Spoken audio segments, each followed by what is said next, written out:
Hey everybody, welcome to another episode of the Break the Rules stream. Lev Polyakov coming at you all the way live. We got Giant Geo and we've got Peter R. Quiñones coming at you all the way live. It is a great pleasure to be here with Peter, host of Free Man Beyond the Wall. You have a Patreon, patreon.com/mansraider. That's a very interesting name. I want to ask you why exactly. I own mansraider.com too. Oh wow! What does Mansraider mean? It's a character from the TV show Game of Thrones, from the Game of Thrones books. Oh yeah, the books. I only saw the HBO series, but just like Man Beyond the Wall, you seem to be a very big admirer of Game of Thrones. I think it's a good series. I think it's got a lot going for it. And of course, you are the executive producer of the Monopoly on Violence documentary streaming on Amazon, and you are also part of the Great Libertarian Institute. And have you been with the Libertarian Institute from the very beginning? How does that come about? I've been there a little bit over 2 years. The Libertarian Institute started off as Scott Horton started it with Sheldon Richman, who's a legend, and the great Will Grigg, the most underrated writer, podcaster, everything of all time. And Will passed away suddenly in May of 2017. A great loss, an unbelievable loss. And it took a couple years, but Scott asked me to step in and fill his position, which no one on earth can. So I'm just basically keeping the seat warm. And I think you're doing a fantastic job of it. And before we kind of get into your origin story, how you found yourself to be within I guess, the more spicier part of the libertarian circle, I do want to say that I think the principle that exemplifies today's stream, as well as many of our other streams, is the principle of spot 'em got 'em, the spot 'em got 'em principle, which is you have to spot what are the parts of society that are in need of addressing. Then you have to get together with people who may not necessarily agree with you on what the solutions are, so that you can work towards linking up to higher understanding. That's the spot 'em got 'em principle. And Peter, what got you specifically into the liberty movement? Oh God, I hate that term. Oh, I'm sorry. I used it. What's a better term? Forget movement. And I actually use it in the documentary in the portion when I'm and I like cringe every time I hear it, because a movement. I mean, well, I guess it could be a movement. I mean, liberty's moving backwards, so yeah, sure, why not? Just. The war in Iraq in 2003 and the Afghanistan invasion really bothered me a lot. And all throughout the 2000s, I was asking questions and no one could answer them. And then some doctor from Texas was up on a debate stage in 2007 and said, yeah, I mean, they hate us because we've been dropping bombs on them for 30 plus years. And I'm like, oh, maybe I should look into this and everything like that. And it was Ron Paul and more research I did, I found out he was like a lifetime member of Libertarian Party. So I started reading libertarian stuff. And I started calling myself a libertarian. I don't think that's a really good idea anymore. I think it's an ideology. And, I mean, associating yourself with your ideology is kind of stupid. I mean, if it's like I think a lot of the people who call themselves libertarians care more about their identity as a libertarian than they do about actually like having any kind of liberty one day. And, so it's just, it seems like a club, and I'm trying to actually make things happen. And, it seems like a lot of people just like being in a club that is a fringe club where they feel like they're right all the time, and that seems to be pretty much everybody today. Yeah.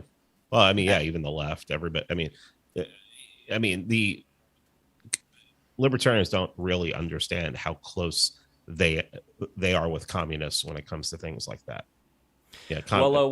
Communists think they have all the ideas that work, Libertarians think they have all the ideas that work, yet none of those ideas can work in practicality without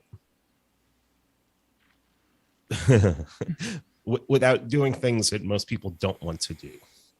Well, this is why I like somebody like Thomas Sowell, even though I'm sure that there are things that you would disagree with him on, as well as Geo. Definitely Geo. But I do like him always talking about unintended consequences when it comes to taking a look at a certain issue and try to see things through. What are going to be the effects of doing something? Not the effects that I want to have happen, but the effects that are going to happen despite that. Maybe if there's a 50-50 or maybe a smaller percentage of that happening, it's still something worth taking a look into. We're going to get to that a little bit later, though. Right now, I want to dig more into the question of liberty versus tyranny when it comes to, let's say, the difference between your point of view and Geo's point of view. Although, like you mentioned, I think that when it comes to Geo, can you tell Peter a little bit more about your point of view as far as what you see as being the solution to a lot of the tyrannical problems that we currently have today? No, before you get to me, I wanted to ask Peter, like, what brand of libertarianism do you more ascribe to? Are you more of a, like, what would you call, like, just orthodox, like, American libertarian, or a Rothbardian or a Hoppian or something? Like, what would be your particular flavor? If I have to pick one, it's Hoppian. Okay, so I don't think we're gonna be disagreeing a lot here. Shit. No, I'm obviously more of I can't even put a term without, like, because I think the term fascist is kind of dead right now. Like, you know what I mean? Like, that's a historical phenomenon. But I think I would generally be of the dissident right, sort of, Okay. verging on Yeah, I know. more openness, not necessarily to absolutism, but to, I guess, American Renaissance. No, not really. Like, more of, like, yeah, I guess, Z-Man? throwing an altar. Yeah, because I have a lot of criticisms of the NRX sort of movement and label that came out of Hoppian libertarianism. I think, like, a lot of those guys, they tend to, I mean, as much as I love Moldbug and Nick Land, don't get me wrong, I think that a lot of them have a tendency to almost replicate a more quote-unquote efficient neoliberal project. I know it's like a totally spicy take that would require a lot of, yeah, Geo's fast food nationalism. No, I am not Richard Spencer. I do not believe in fast food nationalism. I do not believe in the melted mushroom melper. Although I can imagine somebody like Nikado Avocado putting on some S&M gear, leather Hugo Boss outfit. Well, it might be on his OnlyFans soon. Don't worry. But no, but this is an interesting thing to see what exactly we can contrast here, because Peter, I would not say that despite any of the blackpilling that's been going on, and by the way, since Geo's mic is much louder than I expected it to be, sorry. No, actually, so Peter, you can actually raise your mic a little bit louder now, because it turns out that Geo's mic is way louder than I thought. Before we get into that, Okay. Lev, let me. Yeah. I'm curious to know, like, how you arrived at a more Hoppian understanding of libertarianism, as opposed to I would say, maybe majority of people who identify with libertarianism post the Ron Paul campaign in, like, the quote unquote Libertarian Party, which is, but, I mean, culture is everything, and I fought that I had a really long Walbert phase. I mean, a very long Walbert phase, and I started struggling with culture, talking to Paul Gottfried back in, like, 2019. Ooh. And some of the things he was saying, and I'm struggling with that. I started reading Moldbug, and then COVID hit, and if anybody wants to discount the power of culture after the last 20 months, I just don't. This is why I seem to be screaming at libertarians now more than I do progressives, because they should know better. Their eyes should have been opened by now. And so really started digging into Hoppa and Moldbug last spring and summer. And I just came to the conclusion that really the only way that any kind of society based around the kind of liberty that libertarians are desiring is going to happen. It's going to be something distinctly right-wing, and historically right-wing. About I like Moldbug's idea of right-wing, which is order, and then left-wing is chaos, and it would be more towards that, and it would be something that would have to be enforced with force. When you're talking about enforcing with force, what specific force are we talking about here? That's my first question. And the second question is, do you see a difference between culture and civilization? I don't think civilization exists. I mean, civilization is the word in the root word is civil. We don't live in a civilization. There's nothing civil about where we are. So everything is culture. Would it be fair to say that if we compare, let's say, one mode of acting where we're, flinging shit around to sitting down and having a nice cup of tea, could we say that they're both equally civilized or no? Well, could we say, for example, that I don't know, Liberia is just as civil as Tokyo? No, there's no possible way you could. Tokyo would be more civil, but I don't know that we have a civil society anywhere in the world. I mean, it's just. Anything, put it this way, if you're going to have civilization, if you're going to have a civil people, it's going to depend on the culture. The culture is going to have to come first. We have a culture of, liberalism failed. The idea of like classical liberalism, anything from the Enlightenment, it's failed. Yeah. We have a society that allows communists to get together and plot and take over the universities and take over academia, take over the media, take over the government. How do you allow that to happen?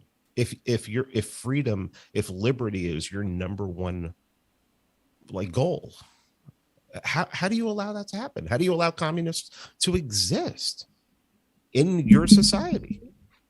They don't believe in order. They believe that they don't not only believe that your stuff is their stuff, they believe your kids are their kids. How do you put up with that?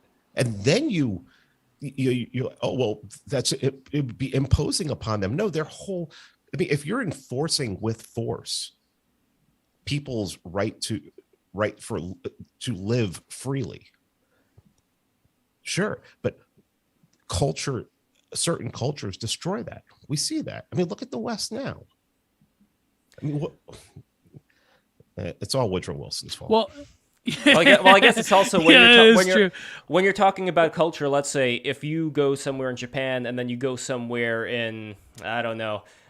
Belgium wouldn't be the best. Burkina Faso, Norway, let's say, right? So you go to Norway and you go to Japan. The difference in cultures would be that, let's say, the food's going to be different. Even though both kind of like fermented fish. That's a bad example. Well, it's more than that. Yeah. But what I'm getting to here, though, is that when you're talking about both Norway and Japan, what they do have in common is that, at least as far as I understand, the level of civility one person would have towards another. And I'm not talking about, let's say, somebody that was sent over from a completely different culture that has not assimilated. I'm specifically talking about people who have assimilated, have lived there a long time, understand the culture, that even though the cultures themselves between Japan and Norway are different, there's still a certain level of,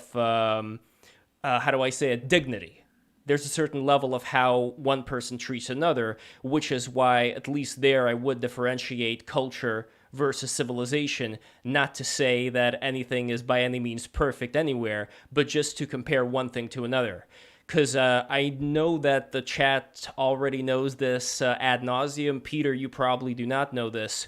I'm originally from Russia, from St. Petersburg. And when it comes to the vials of communism, what exactly happened there to my family, to their friends, the way that they were persecuted, put into these mental institutions, force-fed pills against their will to destroy their nervous system, stuff like that. Like, this is something that I want to avoid. Sounds familiar nowadays, Lev. But that's the interesting thing, because my concern, Peter, is that when it comes to people, especially today, who have a lot of dopamine, and they constantly want to get those dopamine hits of what's going to be edgier, what's going to be spicier, and they're seeing all the horrible things that all three of us are seeing today. My concern is they are going to be just as quick as, let's say, the United States was to just, oh, fuck it, we're just going to go into Iraq. Just as quick to do something that's going to make the kind of system that we had in the USSR, which I'm still not going to compare to now, even though now is not good. Which, again, you're absolutely right. There's no such thing as, let's say, a perfect example of civilization. We got to compare one to another. So I'm curious what your thoughts are on that, because when it comes to, let's say, Gio's idea of having more of this authoritarian power, top-down power in charge, it may be something that can last pretty good for, let's say, the first couple of months, but then I think the same things are going to start setting in that people like yourself want to avoid living in. And I'm curious what your thoughts are there. Well, my great-grandmother escaped Moscow after the March Revolution in 1917, so I've heard stories about Russia, and her 7 sisters got left there. And don't know what happened. We don't know what happened to them. And see, by the way, here's the example. Michael Pomola says it will be like the USSR, only good. So see, this is the thing that I'm talking about, because people have this idea that if it's my thing, like they want to apply the rules, the top-down rules for everybody but themselves. And commies do the same thing. They say like, Logo Daedalus says, under my system, I'm going to be the card-carrying communist. I'm going to be the intellectual, the one in charge of disseminating all the ideas. And, everybody else is like, they're just going to have to fall in line. It almost seems like people want to apply this shit to everybody but themselves. But anyway, I've been rambling on too much here. So let me know what you think, Peter.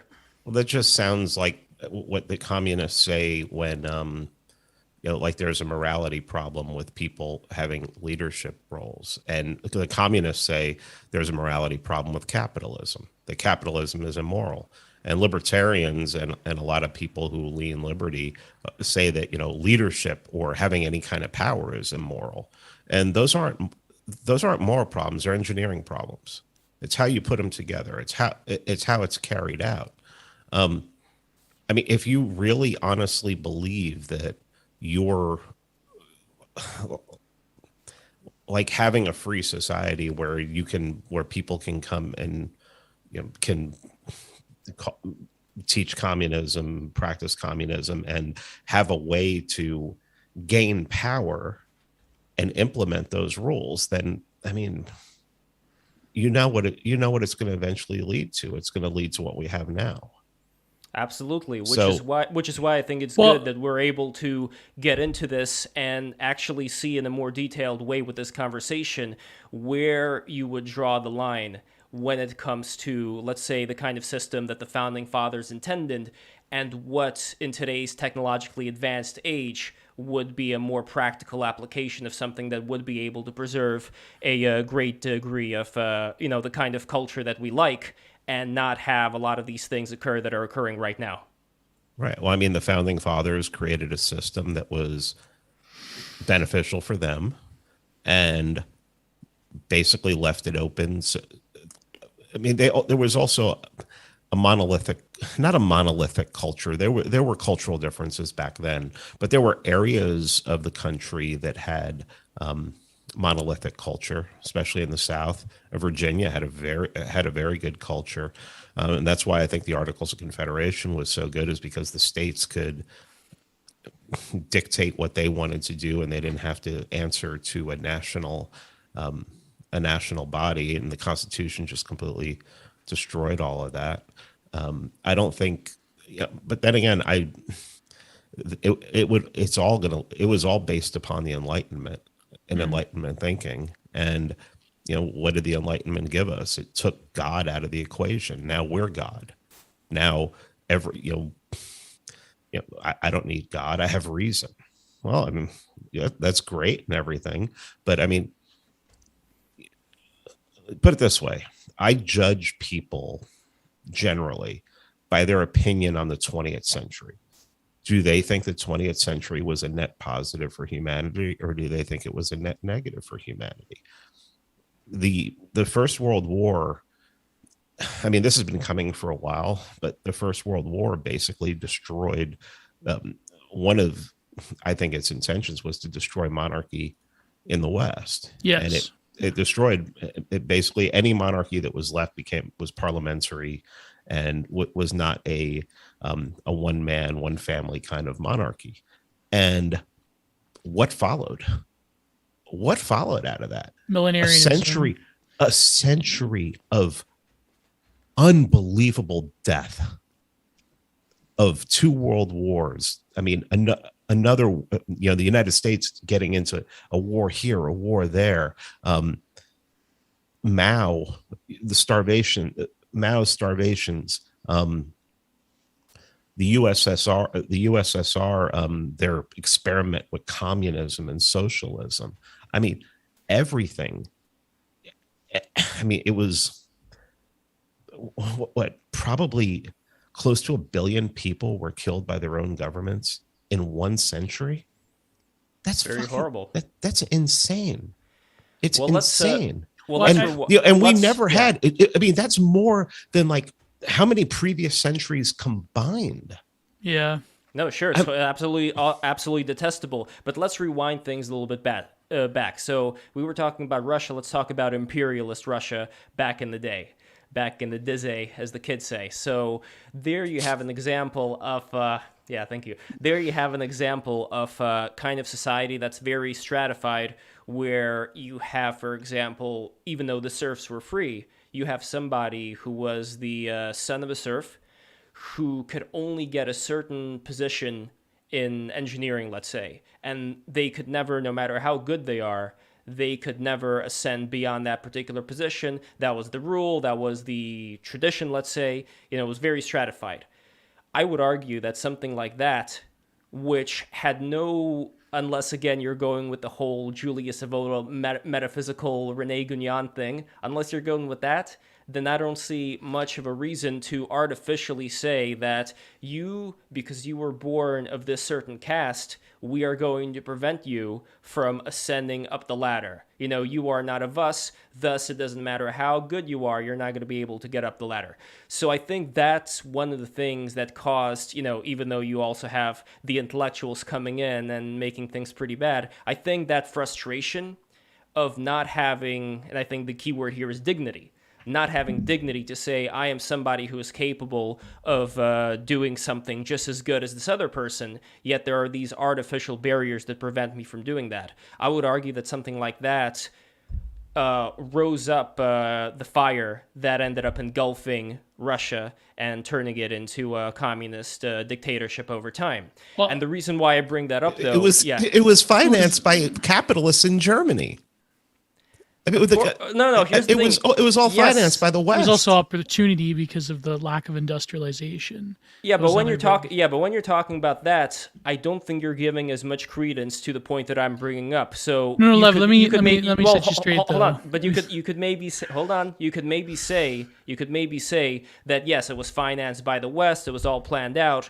That does not mean that the kind of frustrations that people were feeling then when it comes to not being able to ascend up a hierarchy through one's own work. I'm not going to take that and throw that out the window as if it's absolutely meaningless. And the reason why I bring that up is that if we are talking about top-down hierarchical societies where the person at the top gets to decide, or the oligarchy gets to decide what exactly the rules are and how you should follow them, and there's no system of liberalism, let's say, in place, there's no, even if I understand it's all agreed upon and people may not necessarily follow the rules all the time, but if that just goes out the window completely, we say we're going to scrap liberalism, we're going to scrap the Enlightenment, what are going to be the things that would prevent that kind of system from drawing up again, which is going to prevent people who are otherwise completely competent from being able to participate within the marketplace. Well, you want to go, Peter? Or Go, yeah, Well, Peter. I mean, the first thing I want to know is, how do we know that people who were in those situations were actually upset? I mean, we're actually upset at that. I mean, it seemed to all spring from the thought of propaganda coming out of communists at the time, of socialists at the time. The average serf had way more free time to do things than we do, than the person with a job today. They had way more free time to do things. They had way less interaction with their version of the state than we do. I mean, the state's in everything that we do. How do we know that how do we know? I mean, it's to say wait, that, hold on. How do you know that serfs had way more free time? And how do you know? Well, there's records, Lev. What the There's quality records. of life? No, but I want to know what those specific records are that you're talking about. Do you want to see the data, Lev? Is it Yes, turn yes, Vouch on me, Lev? No. I do. There, no, okay, I do. I'll give you a good example. I truly do want to see the data, because if we're talking about the ways that people lived who were, I would say, very much under the thumb of people that they were relying upon to tell them what to do and how to do it, and then all of a sudden to have people who finally get a little bit of freedom to then say, like, hey, like, I cannot get ahead. Like, if it was you, Peter, or if it was me, if I was in the kind of position where I was working and, my father was a serf, I am not a serf, the serfs have been freed, but I am working at a certain job, and hey, I cannot get ahead, I cannot get this promotion no matter how hard I work, I'm going to be stuck there at this particular level. I wouldn't want that. Like, would you? but that's a tautology, because I'm comparing it to something now. There's no way to answer that question when my whole basis of framework is modern culture. So people before that, like, I don't know. I don't think people nowadays before that time are would capable not have felt don't. resentment. But people nowadays that are capable don't achieve like the higher ranks of positions that they're entitled to through their sheer skill. Which, I mean, the meritocracy idea is also flawed. But let me give you an example of, okay, one of the greatest examinations of politics and power that Moldbug actually probably kayfabes how much he actually is influenced by is de Juvenal's On Power. Sorry, de Juvenal, I'm sorry. But it's like I'm Mediterranean, so I have to pronounce the J, right? He says that the paradox, and if you go to Joel Davis's YouTube channel, me, him, and Owen, we completed our series reading on power. He says that the paradoxes with the rise of Enlightenment philosophy, particularly with liberal social contract theory, which makes a fiction out of the prior state of humanity outside of the modern bourgeois liberal state, the paradox is that there's more unfreedom, there's more government intervention than ever before. And he's this weird sort of, not a libertarian, but not exactly not a libertarian, not a conservative, not exactly a traditionalist. So de Juvenal, he's all across the map. But he says that when you look at the ancient regime, which he calls it, which is before the sort of centralization of absolutism, which is like right around, the Prussians, the Habsburgs, so forth.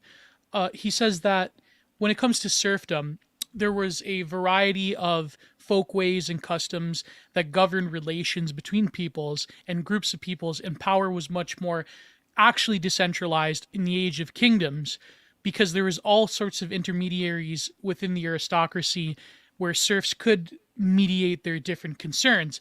And the judiciary was much more partial, which of course is a sin within liberal modernity, even though we know that the rule of law is a total bullshit nowadays. It's a fiction. It's a legal fiction. But what he was saying is that when things were of that nature, which liberals consider dingy and dark and brutish, then the serfs actually had more recompense to what they were owed, as opposed to nowadays, because nowadays liberal modernity has rendered populations to two things only: the state and people as individuals. There is a populace, so therefore, paradoxically, as we achieve this thing called liberty, like he was even pointing to the Constitution, the Founding Fathers, at the exact same second, now it's taken away from us in a variety of more, let's say, latent ways and ways that are not easily apparent, because there's all sorts of judiciary and legal fictions on top of what surrounds the quote unquote conditions of liberty as coming from the quote unquote people, because that's a nebulous abstract term that is a fiction. But if people were more in tune with their actual the facticity of where they're living and the stratifications among various classes and various groups and tribes and so forth, like they were back in the day, governed by first pagan folkways and then later with Christianity, the sort of the divine rule of kings, there's a greater sort of noblesse oblige there than just like, I don't know, FDR saying like, okay, we're going to fucking give Stalin whatever he wants. It's like, oh, I guess he's going to honor the contract, right? It's like, you know what I mean? Well, that is a there's a naivete in the liberal project. That's what de Heuvenot was trying to say. Well, that is a similar thing to what happened, let's say, with Ukraine and with one of the stands. What was it? Kazakhstan. I think it was not Tajikistan. The other stand. Uzbekistan.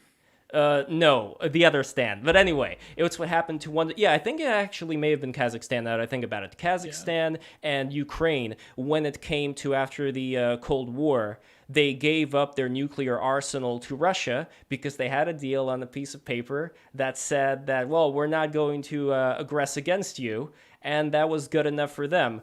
To me, that points to, I think, not so much, enlightenment. I think it points more to the stupidity of people that happened to be in charge at the time when they were thinking very short term. But that's the same argument that I would level against people who only think in terms of theory, who read books looking back at the good old days of the noble serf and thinking, oh, this would be so much better to return to. I think that's also short-term thinking, especially in the technological time where a lot of these things, when it comes to tracking, when it comes to just forcing people to abide by certain, let's say, ways of living, or else we're going to send the death squads to you. This is another product of the 20th century that we've seen under Stalinism. I don't see any reason why such a project would not be able to be reenacted once more when, let's say, we do get rid of these, horrible liberal principles that you say are not needed. I think that once that happens, once people kind of decide to open the door to actually have a top-down rule to bring back like this good, sacred nobility of the little people, then I think it's going to be a lot more, how do I say this? It's going to be a lot more Potemkin villages. It's going to be a lot more of this visual propaganda of look how nice and noble all these people are. And I'm sure there's going to be a lot of books written like they were back during the Imperial Russia days talking about the nobility of the serf. Meanwhile, what actually ends up happening behind the scenes, nobody really wants to talk about. And that's what I'm talking about, practicality versus theorizing all day about these things. And especially when it comes to the actual state of the Russian villages after the USSR and during the USSR as well. It was not a pretty sight, which is why I wish somebody like you, Gio, who does like a lot of these various philosophies, to spend some time and actually living in a place like that. Even today, I'm not even talking about going back to Imperial Russia or the USSR. I'm talking about just having a little bit of a little bit. Then I would love to buy you a ticket for you to experience the whole thing for yourself. No, but again, to me, it does come down to all of this kind of, dreamy environment of being secure in one's domicile while fantasizing about other ways of being versus what it actually means at the end of the day to experience a life like that. So I'm curious. I lived in Romania for a while. How was that? It was fine. Romania is not Russia. Romania is not that. But this wasn't very long after Ceausescu. But all the more reason, because I think that when it comes to somebody like Ceausescu or when it comes to any of the Eastern European communist regimes, you're actually bringing up my point, interestingly enough, because this is like having a vaccine in a way. When you are in Eastern Europe. No, well, exactly. Wait, no, hold on. Wait, hold on. What do you mean it didn't work? Lev, you said the word, man. You said the word. You shouldn't have said that word because that word doesn't work. Oh, okay. I get it. Yes. We got to speak in tongues here. But no, the point that I'm getting to is that I can't hold believe on, you hold on. forgot Gio. that. Holy crap. No, it was in different context, okay, fine, whatever. The algorithm doesn't give a fuck about the context. All right.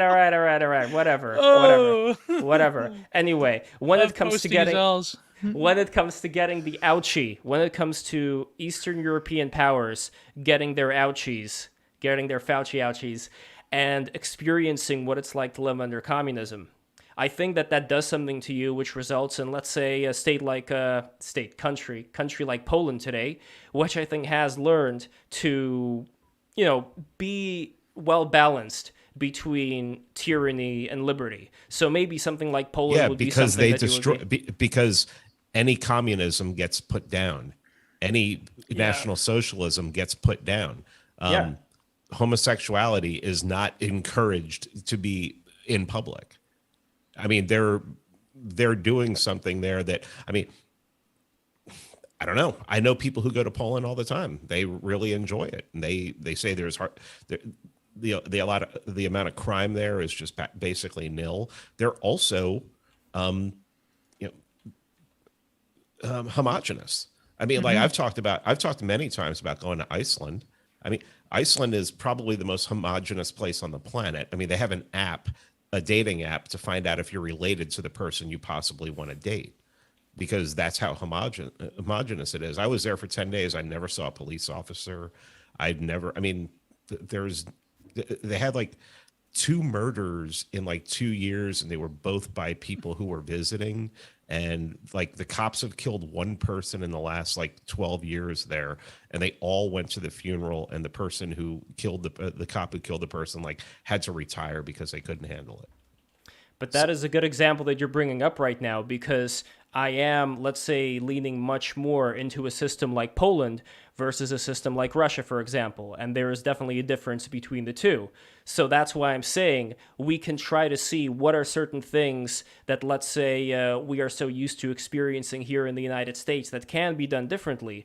But I really want to go about it in more of a nuanced way, because especially like when Gio brings up the wonderful life of the serf, and a lot of people today here, especially in the chat, are agreeing with him about that. Straw man. He never said it was a wonderful life. No, of course, because there's various technological issues. Like, you really can't compare civilizations before like germ theory till now. Like but I'm saying like the system itself is not flawed just because the certain technological apparatuses of a civilization are not there. That's sort of like this weird presentist bias that we have.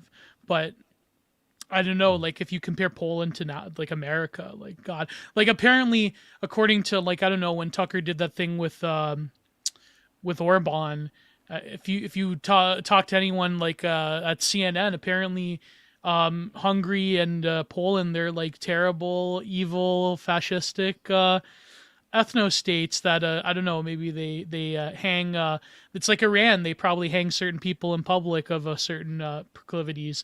So that's like the total like insanity of our picture of what normies get in terms of any alternative to the like deracinated, massified American burger national system, right? So it's like, yeah. But just to be clear regarding the surf thing, I don't think that you are saying that they are, living the best life possible. But I do feel like in a way you are excusing certain things that were done back then almost to legitimize close things being done today for the sake of, for the sake of better social cohesion, as far as certain things being enforced from the top. But this is what I want to kind of get back to here when it comes to Peter. If we were to implement certain laws here in the United States that were to secure the culture, what exactly would those laws look like in your opinion? It would have to start locally. You can't. 340 million people is ridiculous, especially when you have 340 million people who don't share a culture.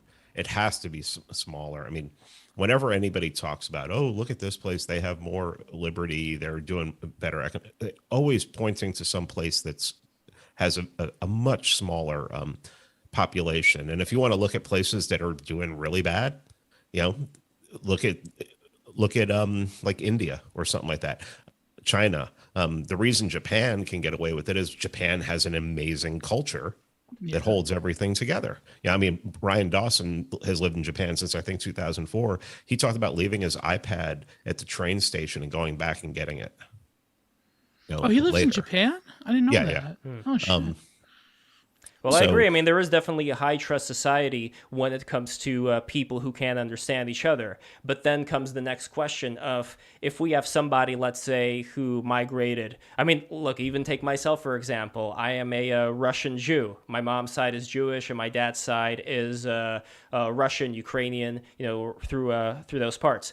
So if I were to, let's say, emigrate into the base and trad-pilled United States of 2040, you know, or my reincarnation would, let's say, then would I be allowed to participate in society? Would I be a second-class citizen? How would something like that work? Yeah, I think it's based upon your beliefs. Do you believe, you know, in leaving people alone? Do you have a sense of morality to you? What is your sense of morality? Is it based off of practicality and utilitarianism, or is it based off of a belief in God or something like that? I think Hoppe is really, when it comes to structuring a society, I think Hoppe is where it's at. When he talks about covenant communities where people can believe one thing here and one thing there, I have some problems with that, because letting communists be in the same place and plotting, and you know they're down the road, I guess at least you know where to drop the privately owned drone bomb. But what we're looking at doing right now is setting it up so that, you know, some areas, very small areas, where people come together and believe, have common beliefs, common values, setting up how they're going to govern, and then judging whether they want to let people in or out. I mean, this isn't hard stuff. I mean, when you really start thinking about it, you're not going to have order unless people share the same. I mean, look around the world and look at where there is basic order. And you see that it's people who share a common culture. They share a belief in God. They share a belief in, they have a history. I mean, that's another thing. I mean, they talk about just absolutely destroying, the 20th century was designed to destroy cultures. I don't really like workers' unions. It's cool. So, but she has more books than peer-to-peer physics professional. Oh, Lisa, my God. Well, this is just like my James Burnham, and my Hoppe. All the bookcases are out there and everything. But yeah, I mean, you're looking. I do not see how anybody thinks that they can. When you look at history and look at recent history, especially the 20th century, which sought to destroy cultures, which sought to tear countries apart, especially in Europe, to tear people apart, to tear families apart. I don't see how anybody can think that works and would work long term and not get what we have now, without looking to, in a modern sense. And then, reading Ted Kaczynski is another person who can really open up your eyes on a lot of things about culture, and about the left in general. And I mean, I just don't see how we don't do that. I mean, you don't even, if you have people that share culture, all these top-down laws you're worried about is less of a worry, because they want to please each other. Well, if we're talking about starting from a local level, kind of like the Amish are doing, for example, I don't really, and I have to look at this a little bit more, but at first glance, there doesn't really seem to be anything particularly horrible about that at all. But what I'm talking about here more is that at least we've seen in the 20th century, which I agree has been absolutely barbaric as far as technology being used to mow people down. I mean, again, think of the USSR, think of China. But in that kind of situation where there is a top-down rule, a top-down rule ended up being something that occurred instead of, let's say, there being certain people who wanted to go for communism over here and then other localities that wanted to, you're going to have the white army on the west side and you're going to have the red army on the east side, and they, maybe they're going to trade, but it wasn't that. Well, at the end of the day, it was a total war for total domination, which I don't think stops unless there is something to stop it from occurring. Yeah, so ideology and shared culture stop that from happening. People don't kill people. People historically don't kill their family members. Yeah, I mean, you can start pulling out all of these one data point here and one data point there, but people don't kill their family members and kill people that they share a culture with. They coexist with them, to borrow a term from some insane people. Maybe, no, but are we talking maybe about people... the Mahabharata? But that's pretty much that's, well, hold on though. Are we talking about people within the same class? Because if we are talking again about like the serfs and peasants and the king or whatever, again, I'm relegating this not to Europe. I don't really know that much about the peasantry system in Europe. But if we are talking about the peasantry system in Russia, it was again, Chad is probably going to go, bananas over here. Lev's talking about the Russian serfs again. No, but Gio, let me finish my point, and then I got to do it. I got to do it for Peter. So but this is all material, Lev. I mean, you got no. Well, that's in that situation. Everybody, repeat after me. You know what I'm going to say. The nobility treated the serfs like animals, and the serfs were used to being like animals and acting like animals. But they were spiritually like animals, Lev. Oh, sorry, I said the quiet part loud. I'm very.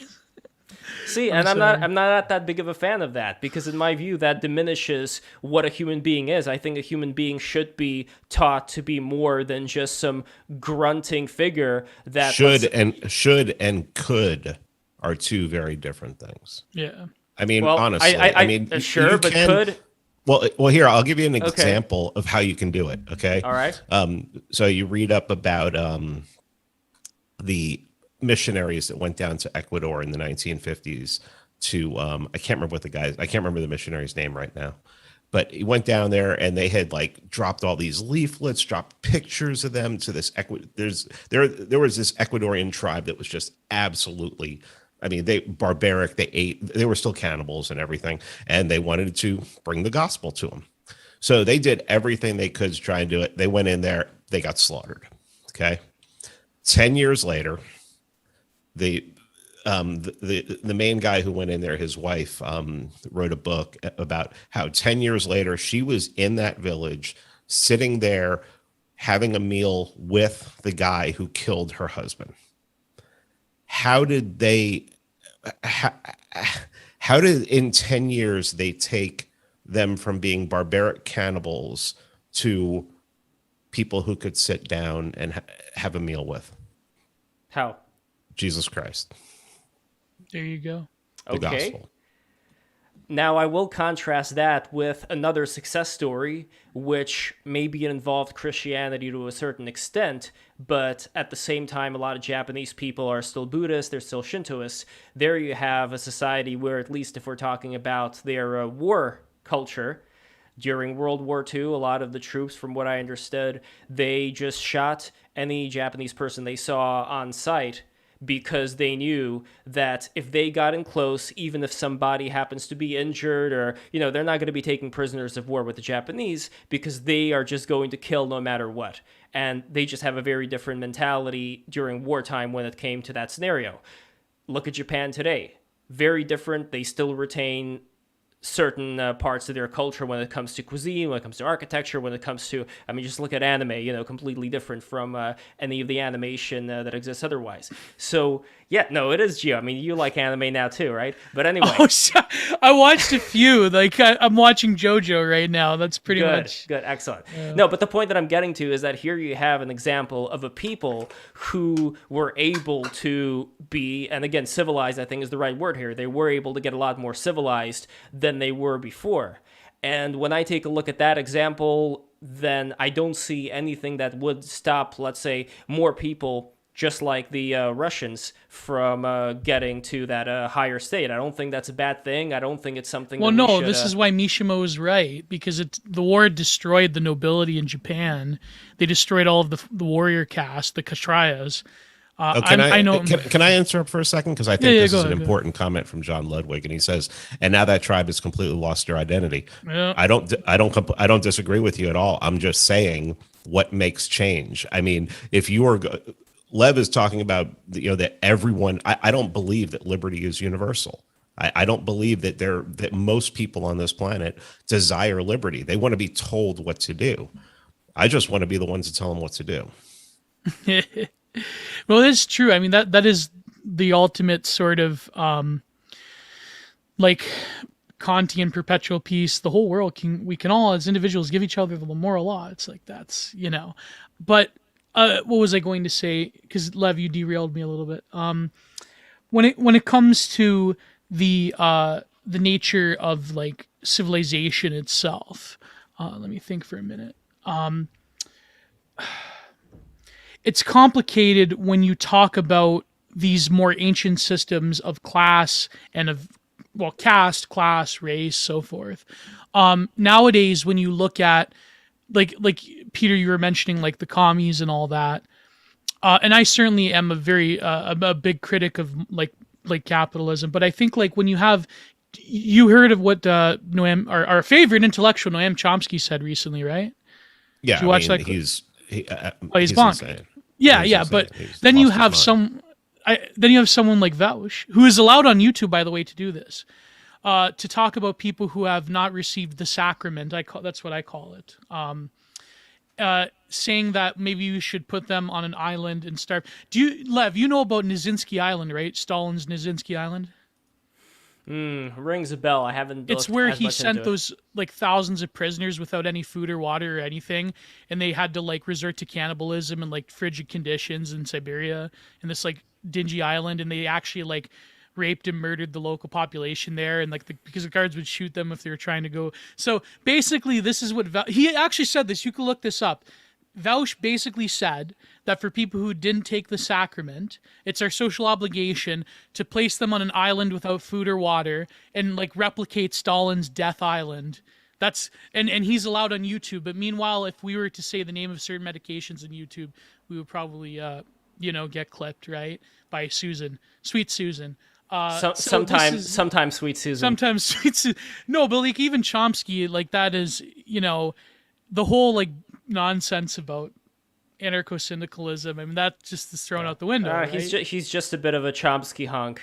No, but like this is the guy that fucking debated Michel Foucault, and this is like he's saying like, I mean, it's an insanity, right? But the point being is that when you look at how these things are like even normalized, even like people talking in such terms over a state of exception for a particular illness or pestilence that hasn't proven to be this. And again, this is another criticism I also have of Moldbug, by the way, because he was, in the beginning of the whole thing, he sort of had hopes that it would be like, death carts, bodies on the streets, and that maybe we could shut down the borders and maybe we can have sort of like a micro, like patchwork system, and that maybe this would be the dismantling of the liberal world state. He was kind of hopeful, to say the least, when he came out with those articles. But I think that this is really indicative of where we're going, because now we are in a position where the people in positions of power, I mean, I'm from fucking Canada, and people actually go along. Like, it's published in the Toronto Star, that the biggest paper in Canada, that, people that don't take the particular sacrament, that they deserve to basically exist within a Agamben state of exception, within to become a homo sacer, to become someone who is abandoned by the law. And so now we're is that any different than any sort of any situation you could think of before the 20th century? I mean, that's kind of the state of exception that exists in our society. That's even more pervasive than anything you could ever imagine, than certainly any bullshit fucking like whatever some like lib historian like Mary Bard can think of when it comes to the Inquisition or the Roman Empire. It's like, you know what I mean? It's just, these are fantasies. The reality we live in is 10 times more terrifying, in my opinion. Well, let's put that in the stack, shall we? So if we have that kind of thing going on, let's say over here, and somewhere below that we have Stalin writing, let's say, we need to murder this many musicians. We need to murder this. Yeah. Well, no, not even just the kulaks. He was just writing down certain occupations that people had in a certain town, certain city, and saying, this many of them have to be killed or sent to the gulag. This many of this profession has to be. There are a lot of musicians and actors that should be gulagged. I think all of Hollywood should be gulagged, in my opinion. Oh, sorry. All right. No, but the thing here is that. But the thing Put them here on is an that. island. Send them someplace like North Korea. Yeah, but the thing here is that you do have examples of people back then in the USSR that let's say one day somebody, a black van drives by, or was it some kind of a car, and people go in, they knock on your door, and you have a certain amount of time to pack your stuff, and then you're being sent to a frigid environment where you're probably going to die incredibly quickly. Or there's also like a kangaroo court before that, and so on and so forth. So that I see as being very bad. What we have right now is bad, but in comparison to that kind of experience that I just outlined there, where people were just like outright murdered that were written on the list, I still can't really compare the two, which is why I agree with Peter that the 20th century has been exceptionally bloody as far as what technology was able to cause. Just having, that kind of system of, even you could say cars were to blame too, in a way. If you have the ability to drive up somewhere and just take a whole bunch of people, send them somewhere really quickly, very efficient way of getting rid of people, and the 20th century enabled that. What I still don't get, though, Peter, is that when you're talking about a bottom-up approach, that's something that I hope would be a kind of savior to the situation we have right now when it comes to local communities working together. My concern is that I don't know if that is as likely to happen. I hope it will. I don't know if that's as likely to happen with the momentum that's going on right now, with the resentment that a lot of people who, let's say, read your work, are fans of Geo's, are feeling right now. Because if they were to get into power, I don't know if they would necessarily just stick to, we're going to utilize the local communities, let the local communities decide how they want to operate.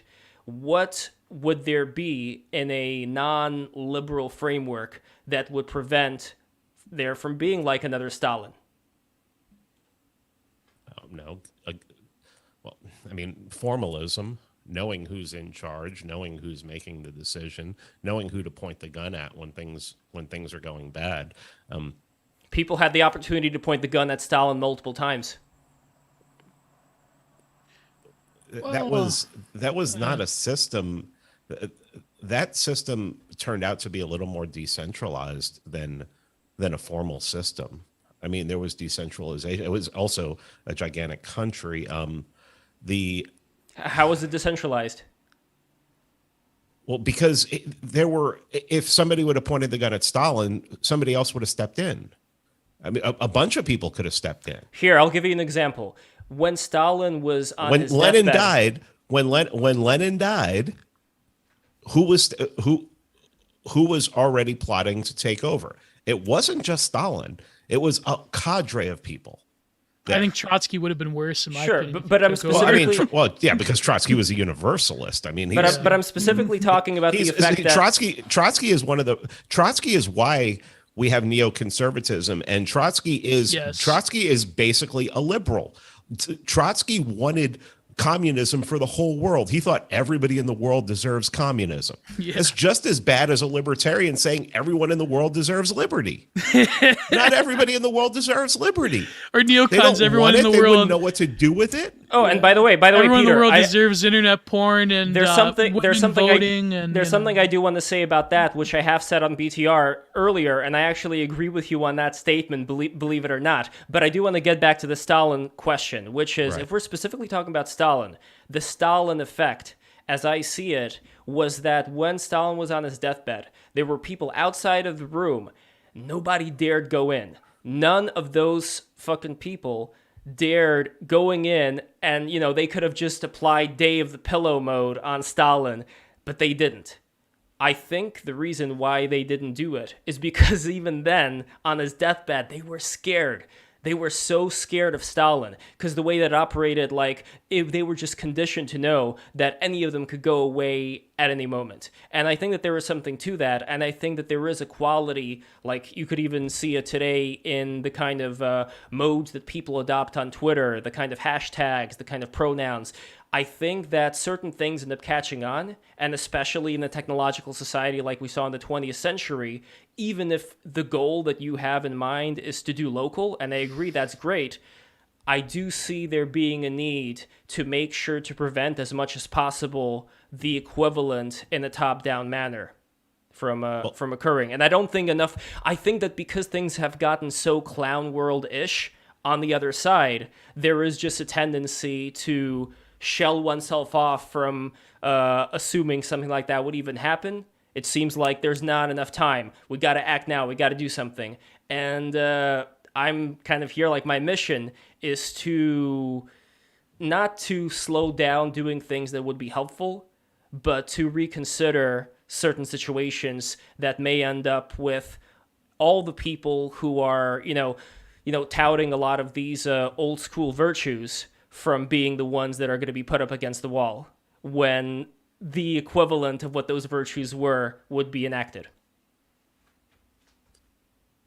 Maybe the people standing outside of Stalin's room didn't go in there to kill him because they knew they already had the power. I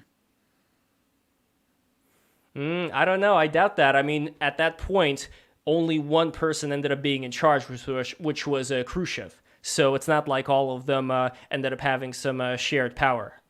I mean you're saying Stalin was the only person in this at that time who had power. I would say his generals had power. I would say his secretaries had power. I would say that they had power. I mean, they had a certain amount of power, but at the same time, when you were in line to have a job working directly under Stalin, you knew that you were going to die. And yet people still end up going into those roles because certain people, they thought hey, maybe I can outsmart Stalin. And at the end of the day, Khrushchev ended up outsmarting Stalin. He pretended to be the dumbass. He pretended to be the joker. And Stalin kind of took the bait. But otherwise, you had other people who were in line who were also, and this is the other big criticism that I have of top-down rule. The people who you're going to end up being surrounded by, they're not going to be the most qualified people. In fact, you're either going to have people that are going to be smartasses and think that they're going to find a way to execute you and to take power themselves, or you're going to have people around you that are just going to be kissing your ass, telling you exactly what you want to hear, and they're just going to end up being the stooges. Well, Lev, let me ask you: do you honestly believe that? What's the? Why would you be scared of someone on their deathbed? I don't. Because it doesn't make any sense. I don't think. Okay, but here's the thing. I don't think since you, I know that you lived in Romania for some time.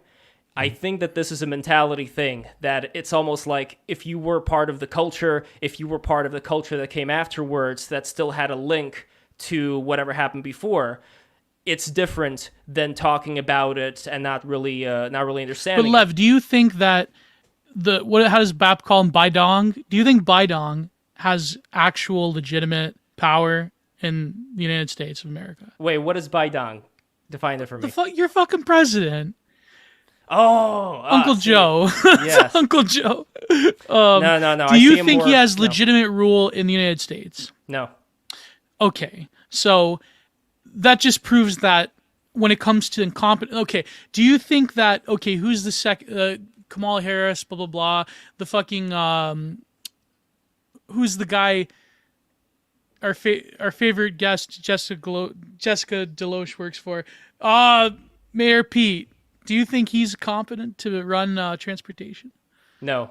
Right, he's in the swing with his husband, and he's maternity leave. Here's how I would describe it. Do you think that Janet Levin has Rachel Levin?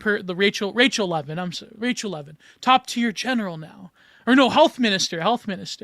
Here's how I would define it. Gio, I have a way of defining everything that you're talking about here. My point being, Lev, is that you're saying that dictatorship or authoritarianism is distinct in preventing competent people from rising to the top. Maybe within the 20th century, within certain millenarian regimes, yeah, that's true.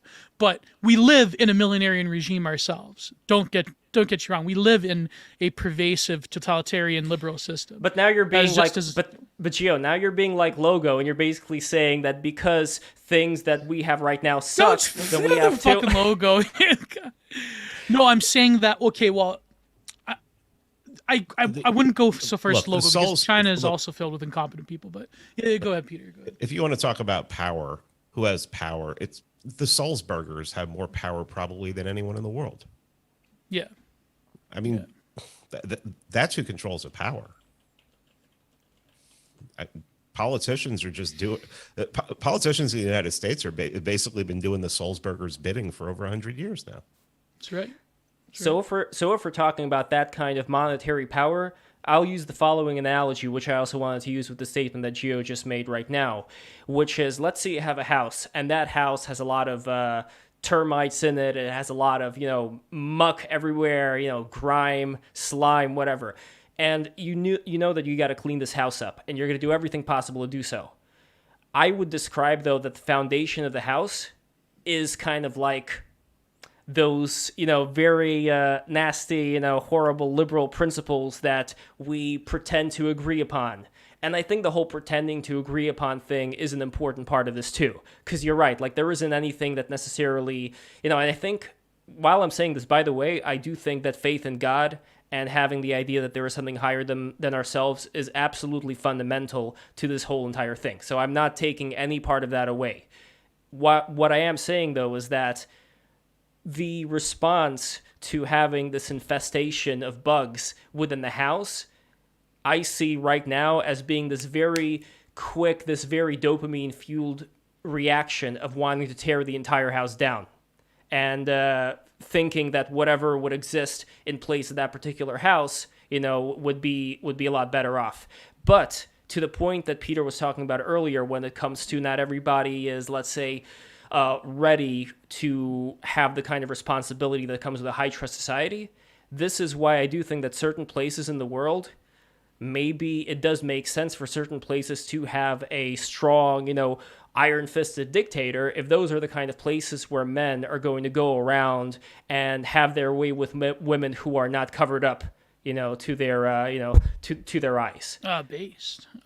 But you know what I'm talking about. Like there are places out there that wouldn't know what to do with freedom if you gave it to them within a certain amount of generations. Well, would you say the Russian people are like that, Lev, though? No. I would say that the Russian some people would say all... they would say that they've had such a long history of kings and authoritarian rule that they there's people that love Stalin still in Russia. But this is why I would go back to the example of the Japanese. And you're absolutely right. If we're talking about like this warrior mindset, the samurai mindset that Mishima was bemoaning was not there, I don't have the solution to that for you. The only thing that I can say is that as far as the value of human life today, I think that it's very irresponsible to talk about the old days and talk about how noble it is to throw away one's life while living in a nice environment, and to say that the value that people are putting on life today is somehow a negative. I think that there is still a process that we're working through right now. I don't know what it's going to look like at the end of the day, but when people do have a certain agreement upon shared, again, I'm not going to say shared culture, because again, like food, dress, all that stuff is different. I would say a shared appreciation of the value of one's life and the value of one's dignity, which is not something that I am seeing from the radical left here in the United States, but I am also seeing a tendency within more fringe parts of the internet to completely disregard that for the people that they don't like. And that's not good either.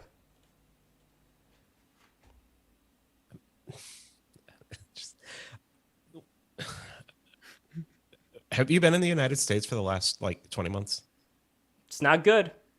That makes it all the more harder to talk about the things that I'm talking about. I understand. Yeah. I mean, if you're playing devil's advocate and everything, I mean, I get it and everything, but I have a hard time believing that you actually believe all this. Hard time believing what specifically? Like that the foundation needs to stay. I mean, Well, which parts of the I foundation are we agree talking about here? I agree with like Chesterton. You know, you don't tear down a fence. You don't tear down a fence until you find out why it was built. Yes. Okay, but the foundation of liberalism enabled the last 20 months, enabled the COVID regime. It enabled what's happening in Australia right now. I mean, Yeah. liberalism just leads to totalitarianism. And I can give you proof. All you have to do is look around.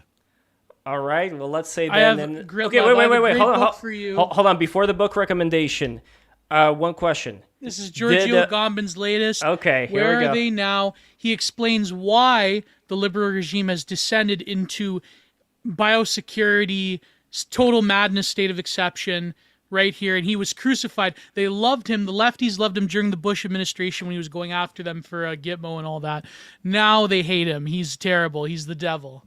So Zero Books absolutely hates him now. They published him before. Another good book is The Demon in Democracy by Lagutko. Lazaro. Lagutko. I think it's Lagutko. Let me. Yeah. Those Polish names kill me. I don't know. I'm having a tough time understanding the connection here, though, as strange as it may be. And I'm not playing a role. Lagutko. Yeah. Lagutko. Yeah. Well, basically, what he proves in the first 10 pages of the book is that liberalism and an open society just leads to totalitarianism. It leads to what we have now and what is growing. I mean, honestly, think about this. When has anything gotten better? Medicine? When has anything gotten better? Oh, no, I'm talking about but you're talking about technology. We're talking about culture, and we're talking about people. We're talking about people's minds. I mean, if you read Kaczynski, you understand that Kaczynski, when he's saying that it was the Industrial Revolution was a disaster for mankind, he's talking about it destroyed our minds.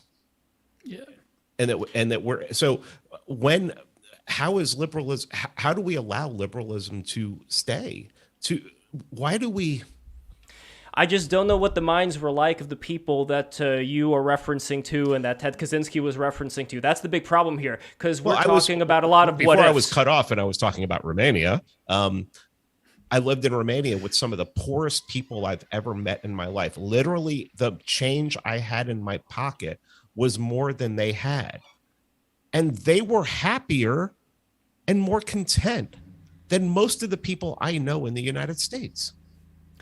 There's a similar thing, I guess you could say, from the 1800s where, Gio, like I asked you what this was called, when people who were very wealthy were offing themselves because they were just in misery. You know, they had nothing to do with their lives. Ennui. Yeah. So, yeah, you're right. I mean, there are creature comforts out there that cause people to go nuts, as well as, technology. It doesn't cause people to go nuts. Their existence, the fact that people are using them, the fact that people don't have to struggle and I'm not talking about Protestant work ethic. That's total bullshit. I'm talking about like having to go get your own food and things like that. To keep themselves busy. They have to invent, and Kaczynski talked about, how Emperor Hirohito, his life was so empty and he had nothing to do. He became an expert on marine biology. So he had like all these surrogate activities and,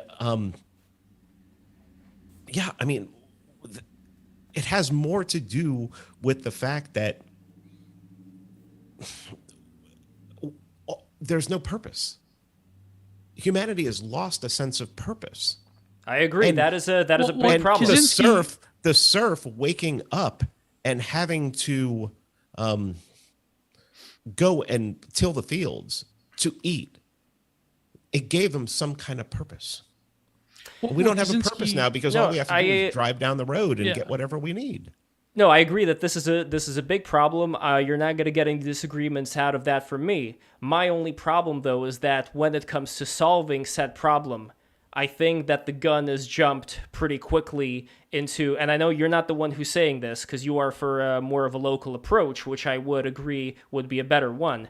But I think that you and other people, I don't think you give enough of, let's say, a warning to what may happen if it's not going to be, and I know I'm kind of repeating myself what I said before, but I really don't think that there is enough of a warning given to what would happen if it would not be local, if it would be top down. And as far as regimes go, if you think, for example, again, Imperial Russia, not a liberal system by any means, it got replaced by a totalitarian system. I can name other, non-liberal systems that were replaced by totalitarian systems. So this idea that liberalism leads to, a lot of things lead to totalitarianism, that doesn't mean that the way out of it is to implement more totalitarianism, which seems to be what would happen if the local approach would not work. No, but what else is there? I mean, tell me. Well, these are very like that book, The Demon Democracy, and even Kaczynski, they point to very ancient critiques of the concept of democracy themselves as leading to, because they distinguish between tyranny and what is an aristocratic or an oligarchical regime. I think that distinction has been lost on us nowadays.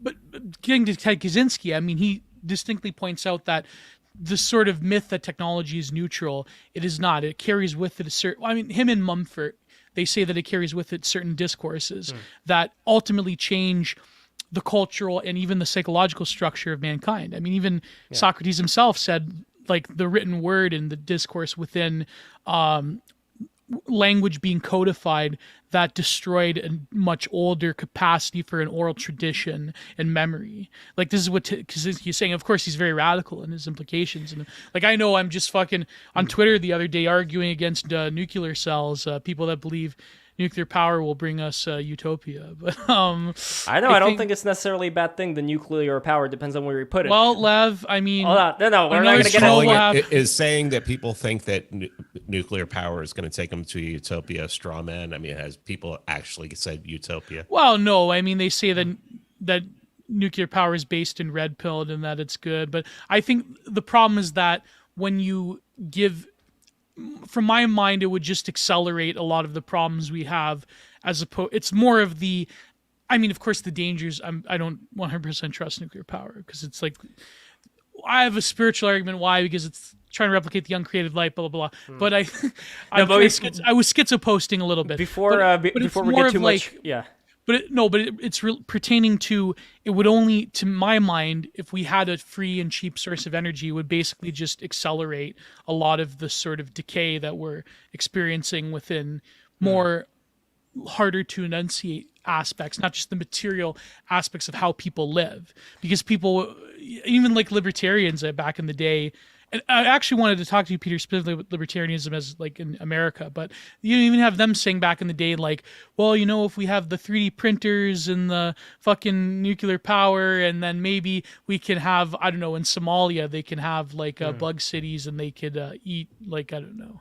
It's like, no, but before we get to the nuclear, the whole world can be transformed under this apparatus. It's like, but before we get to that particular apparatus, when it does come to understanding the kind of technology we're surrounded by on a daily basis, I completely agree with Gio and Peter that these are bad things. It's wrong to have this idea that just because I disagree with you on certain parts of the implementations I'm not saying you want to do them, but that I think may occur, that I disagree on the inherent problem that we're facing today as a species. But when it does come to the implementations again, if we, let's say, okay, fine, we're throwing liberalism out the window, and we want to try to go for the local approach. Let's say the local approach doesn't work, and I'm right as far as it ends up being a lot easier for people to just accept a top-down rule. My question is, assuming the local approach doesn't work, what exact system are we talking about here that would be implemented, not in the 16th century, but specifically in the kind of environment that we're living in today, that, let's say, would be more preferable to the system of liberalism that we're under? Why? Who says that the top-down approach that would replace it would be any worse or better? I mean, who would say it would be the same or worse?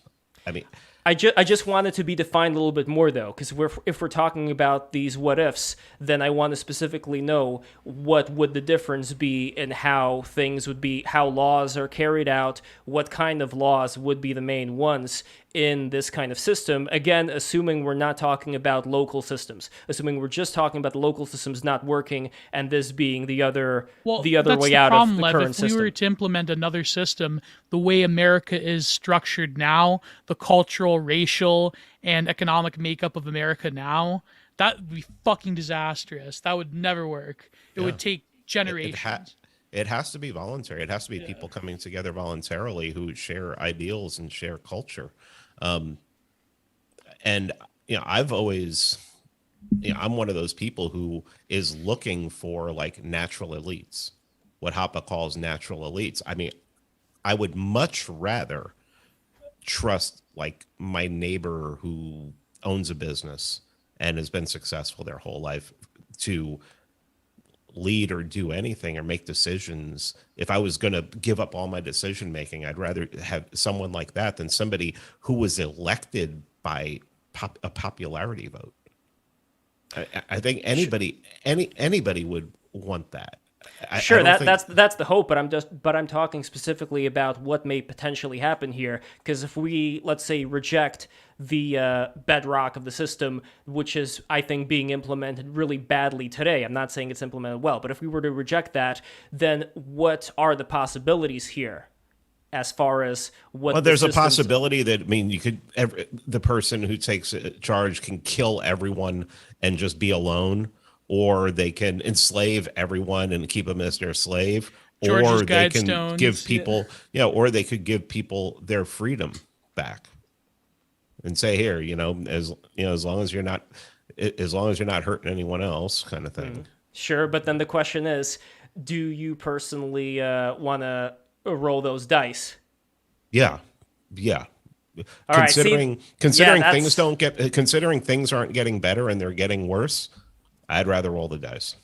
Oh yeah. Well, I guess then that is the big difference between the two of us, where I don't think that kind of implementation is going to result in whoever is on the top declaring freedom for everybody. I think it would be the exact opposite.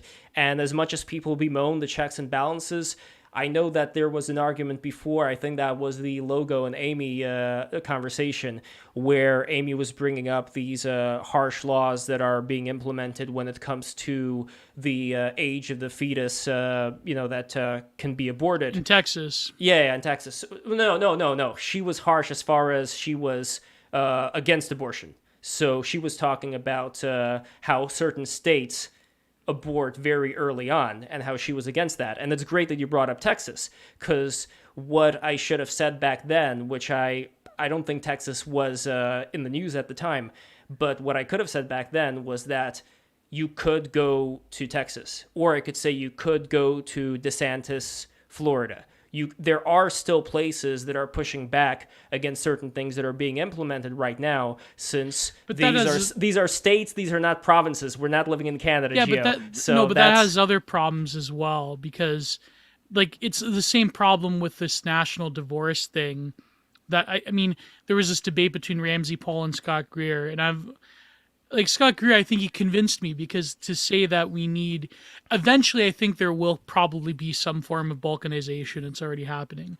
But the problem with that is the people that we're dealing with, they're not going to accept that anyway. The nukes, that's not, you're going to go to problem. The Vouches of the world and be like, okay, as long as all the evil, terrible, racist red state people stay there, are you going to be comfortable with that? Right? Would we be comfortable with them? That's the big problem. And also the fact that American resources are basically distributed and based along this left liberal dependency theory, where all of the resources more or less are on the coastal cities. I mean, that's a powder keg. I remember there was this great thread on Twitter the other day, even globally. I know the name is his name is Breast Milk Enjoyer. But he had this thread that blew up about how the dependency theory when it comes to, for example, food subsidies to the third world, and how imagine if we actually hit another significant economic downturn, which may be possible with the the global what would you call it, the pestilence, right? Imagine all of a sudden huge parts of the African continent are warring and starving and cannibalism, and now their solution will be, well, let's bring them all here again, right? Like we did with Syria. So it's like that's there has to be a significant amount of the population to say no, we're not going to bring those people here, because this system was not designed by us. It was designed by our elites that they knew that we're going to fail. Like it's insanity, right? Like it's, but then there's a significant amount of people in the population. There's fucking, like that guy, Matt Kreisman, he was in this documentary on, about it was like some hit piece Netflix documentary in the alt-right, where he said there's people that would choose genocide by closing the borders when things get really bad. So we have to bring them all here. We have to give them global prosperity. It's like, fuck, like, and how is that our responsibility? Well, as cruel as that sounds, but it's... And Peter, I hope that you see the difference between what Matt Kreisman said and what I'm saying. Right? Like, I that guess. There is, Obviously. No. What do you mean? I guess. See, that's what I don't understand about you. I think you're closer to Kushbaum than you like to believe, Lev. I don't know who. Well, I don't know who Kushbaum that's is. His first of all, Matt Kreisman of Chapo Trapos. No, but again, like I said from the very beginning, there are cultures out there that are absolutely incompatible with ours. Now, that doesn't mean that maybe in some generations, if those cultures are, let's say, worked on, then people can be, let's say, more. I don't know. It's difficult for me to define other than just saying civilized, whatever. The point is that if those cultures are not at that state right now, there is no reason for them to be somewhere where there's incompatible culture. I think we could all agree on that part of it. So when I'm saying that, how am I like Matt Kreisman?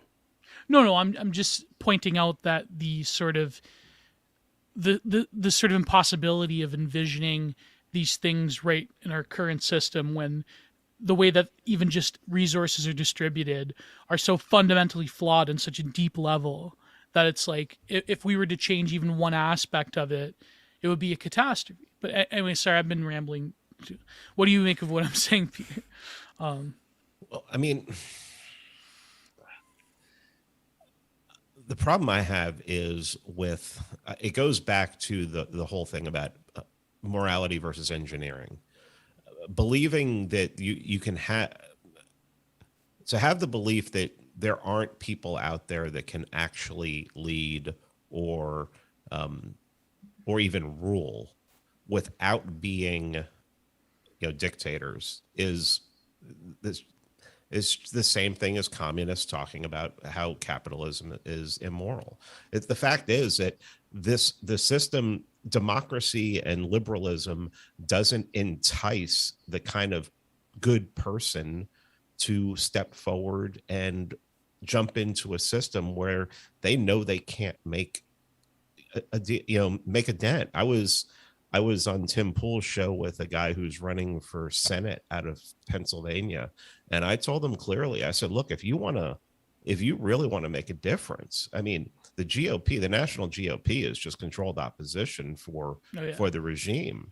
So why don't you just run for governor of Pennsylvania on not going to force mask your kid, not going to force vaccinate you, you can have any gun you want, et cetera, just right-wing populist talking points. And I said, even better, run for mayor of your hometown. Yeah, I mean, there are people out there who want to do good, but you can't when the system is designed as such. The system just needs to be destroyed in the way it is right now. And we need to go back to, I mean, I hate to even make it sound this way, but we need to go back to like tribal elders or something like that. I mean, I would trust older people who've actually done things and, haven't been sucking off the government teat for 60 years more. I don't trust them, but I trust somebody who's made it in the real world. I mean, I would follow that person before I would follow, a Joe Biden or a John Boehner or Nancy Pelosi. I mean, these are lizard people. I mean, it's. I could give you an example of that, by the way. And this is, we're not going to get into this particular thing because it's going to be too much of a tangent. But I just want to say one quick thing about Israel's armed forces. Oh, is God, that Lev, no, stop. No, stop. I will not stop. Here we go. What I want to say is that in Israel's armed forces, it's the. All right. That's my handler calling, saying, "Good job, Lev." Okay. That's his In the, Mossad handler. Exactly. No. As soon as you mention the I word, he calls. No, in the Israeli armed forces, it's the top officials, it's like the generals, the commanders. They're the ones who go first into any armed conflict. And you could say that, oh, this is bad strategy because why are you going to kill off the people who, let's say, may be the more, intellectually minded of how to do tactics and strategy, stuff like that? Because there is a morale component there. When you are going to put your life on the line first, I am the one, like, it's not you go there, it's you follow me. I'm going to be the one that's going to be taking you. I'm going to be the one that's going to be risking the most. And I think that should be a principle that should be emulated. And throughout this conversation, Peter, I find that the outcomes that you want to see, I want to see those outcomes too. And I'm not playing a character. I'm not being devil's advocate. I am generally concerned that this very real in a 21st century technological environment, this very real threat of having the kind of system that would be able to very efficiently do the most horrible, incomprehensible things that probably China may be already doing right now behind the scenes, to have that be implemented is something that I am so concerned about that I am being extremely careful when it comes to how a lot of these ideas that you're talking about are implemented. Are you worried that Switzerland is going to rise up and try and take over the world? Nope. I wish they did, actually. That would be amazing. But I know why aren't you worried about that with Switzerland? Well, Switzerland, from what I understand, it's not a top-down dictatorship, right? It's a canton system. Yeah. What's a canton system? I guess it would be the same thing as provinces in Canada or counties here. They have a system. I want to say it's 18 or 23. I can't remember the number right now. And they have different tax rates and everything like that. I mean, specifically, the reason you don't worry about Switzerland rising up and killing people and going genocidal is because it's a small little place. And when you're concentrating on localities and concentrating on local, I mean, what power does a town of or a group of 150 people have to, do that? And why would they, if they're relying on each other so much, why would they do that? Why would they slaughter each other? Well, that's that's a very interesting. Especially if they believe the same, if they're culturally the same. Well, actually, Switzerland, they're not culturally the same, but they've managed. The reason they've managed to maintain a canton system that is somewhat multicultural. Well, I think there is an argument, I'm not a quote unquote white nationalist, but I think there is an argument to be made that European civilizations have some kind of commonality. But the reason they've managed to maintain is because they basically, you have the Italian, the French, the Germanic parts. They exist almost on totally different mountain ranges in these towns. And that's the way they've maintained it. Whereas in Canada here, multiculturalism is on its way to failure because basically all of the immigrants go into these 3 or 4 major cities like Toronto, Montreal, Vancouver. That's it. And basically everywhere else outside of the big cities are more or less homogenous, almost original stock British. You're making my argument for me. Yeah, exactly. It's when things are smaller, things are better. When it comes to, would you rather be calling the shots for your family, or would you, no one wants to go into somebody else's family and tell them how they have to run their lives and everything. That would be. Although that has happened awful. Under communism. Under communism, for example, this is a story that the chat's used to by now as well. But my mom got in trouble for reading the wrong books. She was copying the forbidden texts of authors who were Russian but not living in Russia at the time. So she got in trouble because her friend. Her friend's parents told on the KGB on both my mom and their very own daughter. So that is an example of how a regime like that could just really warp your brain to the to the extent that you're ratting on your own family. And it's actually interesting, like with I don't mean to go on too much of a tangent here, but in relation to Confucianism, originally in Confucianism, loyalty is towards the father above all else, meaning that you would go and protect your father even if your father betrayed the government.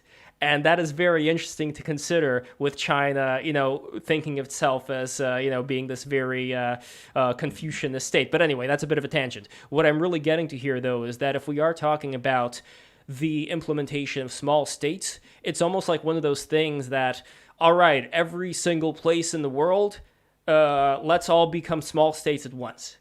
Everybody. Because if you're not going to do that, what's going to prevent the bigger fish from eating the small fish? Why hasn't Europe completely consumed Switzerland? Because they are of the kind of civilization, once again, that has worked out those unfortunately horrible situations in the 20th century. So they have fortunately gotten past that. It doesn't mean that in the future that may not come about again. I would not say the same thing, though, for China and Russia. Okay. Well, I mean, I would say that the reason Switzerland hasn't been invaded and consumed is because they're friendly with everyone, they trade with everyone, and they're not a threat to anyone. The whole thing about everybody having a gun and everything like that's just horseshit. That's just and I'm as pro gun as the next person. I think we should have machine guns being sold at the corner store. But that whole thing about there's a gun, that's bullshit. Yeah, you have to get a permit and all that. Yeah, they trade with everyone, and they're they friendly do with everyone. Yes, they do, but not everybody is friendly, which is the point that I'm getting to here. That if a lot of the friendly places were localized, you're making an argument for a one world government now. That's basically what you're doing. You're making an argument for a one world government. No, that's okay. That's interesting. So I'm making an argument for one world government by saying that there are going to be bigger states that may take over other states. I would say that my argument would be to bolster the defenses of the states that have, mutual compatibility, but still maintain sovereignty just in case one of them decides to take the position of being a world government type state. Okay, then why can't that be done in the United States with having a system of like 10,000 Liechtensteins? That is an interesting question, because if you have a 10,000 Liechtenstein system, when it comes to certain mutual defense agreements that we would have with other parts of the world, let's say, what would prevent the bigger fish from trying to eat the smaller fish? It would be incumbent upon anyone in a 10,000 Liechtenstein system to have those treaties with people local to them than anyone on the other side of the world. I mean, that just makes sense. But that goes back to what Juvenal was saying, because the sort of codification of a standing army, that's a relatively modern invention compared to even like the Roman Empire had centurions in different provinces. It was, I mean, even like the American founders, wasn't that kind of like their ideal, that America wouldn't have a standing army, but the colonies would get together if there was ever an external threat, and they would raid, like, you know what I mean? Like kind of like the Crusader states, the knights, they were. And the globalists who wrote the Constitution had to get rid of that. Yeah, well, exactly. So the Crusader states were like that, where they would raise a mission to defend their pilgrimage to the Holy Land. They didn't necessarily, like, these kingdoms for thousands of years didn't have professional armies the way that we think of them. I mean, there were certain instances like in Florence and so forth, we had the Ghibellines, and it didn't work out because mercenaries got involved. But the idea that, like, I mean, nowadays it's kind of complicated because of China, right? Like, I don't think China is any position probably to invade the mainland, but certainly if America's stronghold were to lower throughout the world. And who Well, knows? I would put Russia into that equation as well. I know that Scott Horton disagrees specifically when it comes to Ukraine. The example that he was bringing up on Dave Smith's show, by the way, when he was talking about the ethnic Russians living in Ukraine wanting to be a part of Russia and Russia saying, no, we don't want you, the thing behind that, I think the devil is in the details. Because are you familiar, by the way, with the example that I'm talking about, Peter?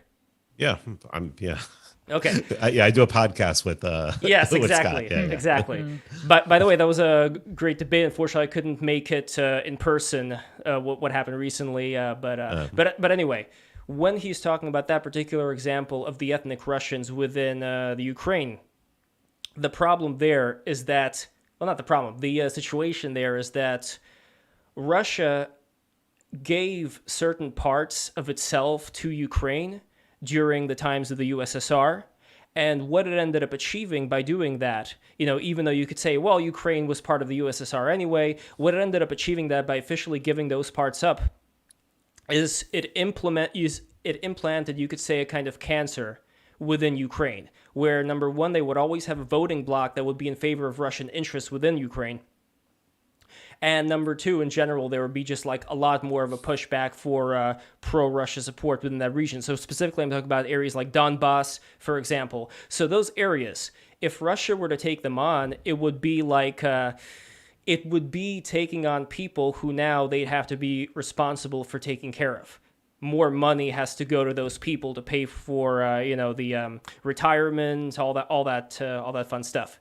So it's not in Russia's strategic interest to specifically take those parts of Ukraine right now, because they already have the people who they rely upon for getting their way in terms of politics within Ukraine through those, I guess you could call them proxy states. So in a way, they're already a part of Russia, but they just don't have to pay money to them. So that's very beneficial.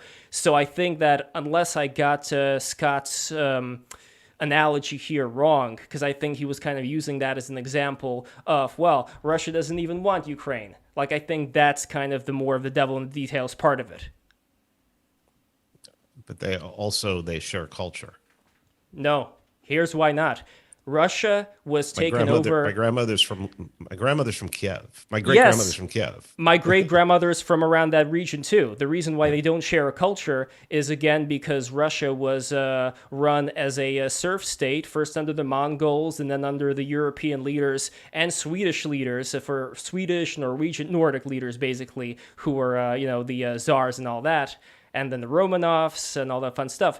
But Ukraine was not. The people of Ukraine were always a free people. And this is why, for example, you had people That's like... a myth, Lev.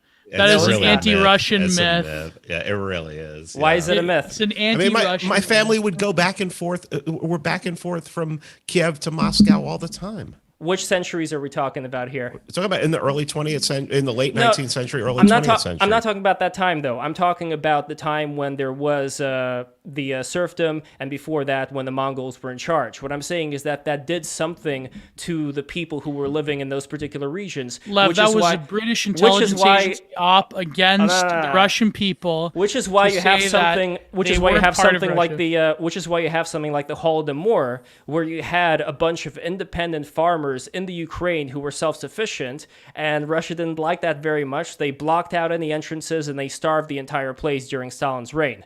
So again, you have an example here of independent people who got squashed, which is why I'm for independence. I guess some of the people in the chat may assume because of my ancestry that I would be denying the Holodomor, which I'm absolutely not. I think the Holodomor was absolutely real and it was an incredibly horrible thing. But the reason why I'm saying this is that there are Western parts of like tribe, like largely of your tribe intellectuals, they say that the Holodomor was weather patterns or some shit like that. No, that's the thing that people assume. But anyway, when we're talking about the differences in the cultures, because again, Peter, like you always talked about, culture is a very important integrative thing. I would go on to say that during the Soviet Union, yes, there was more of a mixing of cultures among Ukraine and Russia. Specifically, though, if we're talking about the parts of the Ukraine around the region of Poland, which was formerly Poland, by the way, although I don't know if we should open that can of worms right now. But anyway, around that region, those are the people who I think are more in favor of self-sufficiency and have a more of a freedom mindset. And those are not the people that want anything to do with Russia at all. So I would be in favor of having those people retain that same level of freedom and not succumb to being ruled by absolute baboons. Which is why, again, by baboons, I mean like the Russian leadership right now. Which is, again, if we were to play out the scenario of saying, okay, the U.S. is going to get rid of all its bases and we're just going to take care of the much needed, homeland. I agree. Yeah, the homeland, much needed problems here. How are all these other things going to play out when it comes to international relations, for lack of a better word, with a country like Russia, which always said, Putin always says that Russians and Ukrainians are the same people, we are one. And what's going to prevent them from taking over Ukraine when America's not going to have anything to do about that? How does this have anything to do with covenant communities on the landmass of North America? It has everything to do with those communities. Because if we're talking about implementing a localized system, then at least from what I understand, that would mean getting rid of any of the international bases that America has. Unless I'm mistaken, Sure. Unless that's the... No, okay, there we go. Obviously, yeah. So it has everything 100% to do with the localized communities, and I have to keep that part of it in mind too. I can't pretend that's this not is going to exist. neocon thinking, Lev, because you're saying that seriously, I mean, okay, they're like, Mr. we Crystal, need to go invade other people in order to have freedom at home.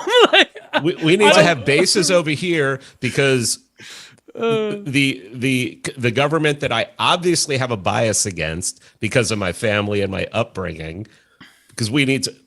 Sorry, man. Yeah. Come on, man. Listen, I don't think you're saying that exactly, Lev. But how is this connecting? Like having foreign bases to, like you're saying that. You're not endorsing it. You're just saying as a thought experiment, if those foreign bases go, then we can focus on having more localized communities in America. Is that what you're saying? What I'm saying is that my wish is for us to be able to have both a focus on the local communities while at the same time preventing certain things to break out in the world that we don't want to break out. Why? But Who hold on. cares? See, that's the thing. Who cares what happens to Ukraine? Let them handle their own business. I understand. Absolutely. Yes. Absolutely. No. I get that. I am not going to, and I don't want any of the money that I have going to fucking slay dragons around the world. Okay, that shit's been going on. That started all this. I mean, the reason there's a war on terror is because the United States went over there and started fucking with them, and literally. It was an American expedition that found oil in Saudi Arabia. Then ever since that happened, they've been intertwined with Saudi Arabia. And then a bunch of people who realize that, two of the most holy places on the planet for Muslims is on the friggin' peninsula. And now the United States is occupying that peninsula. What the fuck? How do you think we got the war on terror? Even the 50s of Mossadegh in Iran, then the Shah, and then... Oh, but I'm sure. But the women were wearing boutique dresses, so that that was all such bullshit. American propaganda. Yeah, it's very interesting though, because I think there's a bit of a hold on, Gio. The Iranian Revolution was the most conservative. Was one of the only successful conservative revolutions. And I will die by that. Even Michel Foucault, when he was a journalist, went there and praised the Shah for other reasons besides, But Lev, I think the problem is that when you're talking about, you're trying to apply a universalist moral order upon these geopolitical situations. But let's face it, like the brutal reality, and I'm very sorry if I'm going to offend people for saying this, but imagine... I don't think you're going to offend anybody in the chat, by the way. I know. Imagine if your son or daughter, died in both of the wars, the longest wars in American history, for what? For the Talachads to just roll in and things are exactly the way Afghanistan was in 2001. Almost. But now, of course, they have more armaments because we fucking let them, But that's the thing.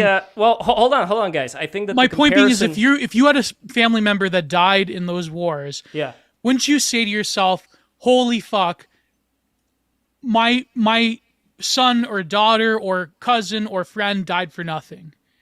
And because we were there for 20 years for why? For fuck all. For it's a terrible thing. But I noticed something my point being is that if they would have exited in 2001 after they destroyed the majority of the Taliban fighters, how different would that world? I said this with Huntsman. How different would the world look like if they pulled out? If they initially wanted to do a Colin Powell? There's a very interesting thing happening. I think that there is a bit. I don't know if it's intentional or not. I think there's a little bit of a how do you call it, flip of the hand, or I think that there is sleight of hand. Thank you. I think there's a sleight of hand going on here because what you guys have introduced right now, the subject of the horrible war in Iraq. I think it's used to defend something, rather to, let's say, condemn something that you are capable of condemning, which is very easy to condemn, which you should rightfully condemn. I think that this obfuscates what I said. Never once in this entire conversation have I justified with the words invading something, going somewhere to, cause trouble in a certain region to, let's say, depose somebody. I never said any of those things. I specifically talked about mutual defense agreements. I'm specifically talking about if one place goes into another place in order to take it over, what are the responsibilities of Europe, of the United States? Now, you can disagree with me all you want about that. We had that, Lev, and it resulted in World War I. But don't bring up Iraq as a defense mechanism to not address that particular point. And you're free to disagree with me all you want about that particular point, but let's stick with that particular point. Well, you should have led with that instead of like what it sounded like. No, it didn't sound like that. That's exactly what I was talking about. I was specifically talking about U.S. bases. That's different than saying we should go invade Russia for Ukrainians. That's what we had under the. That's what we had under no, the but that's Articles exactly, of Confederation. But that's exactly what I said. See, this is what I really don't understand about this whole thing. What I start up saying is that what do we do if we are in the kind of situation where we decide to get rid of any bases wherein a country like Russia would be able to go in and invade Ukraine? Specifically, when I'm talking about that, I'm talking about mutual defense agreements. I am not talking about invading a country. So if we had an agreement with Ukraine, which we kind of do, what would happen to that? Like with the... Yes. Yeah, that's... I don't know. Because as much as they hate Russia, I mean, would they ever act upon that? The American security state. I mean, I'm of the belief that the people running America now are totally insane, and they probably would, because they're literally nihilistic. They're really just Luciferians at the heart, in my opinion. I think they're insane enough to do something like that. But Peter, what would you think? I'm just rambling. Right and also, by the way, I think that Bill Kristol is just some kind of a... He's Luciferian in my opinion. No, hold on. He's a fucking hold on. reptilian. I think Bill Kristol is kind of a spoiled rich kid. Who was, yeah. he was daddy's little boy who got everything he wanted. Same with David Frum here in Canada. Yeah, which is why his mommy was a journalist. Yeah. Which is exactly why he's not good at talking about a lot of these things, and I think I am way better. But anyway, okay. That's I get that. I mean, I came from nothing. I grew up in the Bronx in New York, and there are nice parts of the Bronx. I didn't grow up in the nice part. Well, I think that the first mutual defense agreements you have to have are with people around you. When you look, have you ever looked at a map of the United States and where like all the red counties and where the blue counties are? It's like, I mean, the United States is like almost 100% red. Okay, so if you get that 10,000 Liechtensteins, 9,700, 9,800 are going to be at least share that redness, and let's call it, okay, the spirit of 1776, whatever. All right.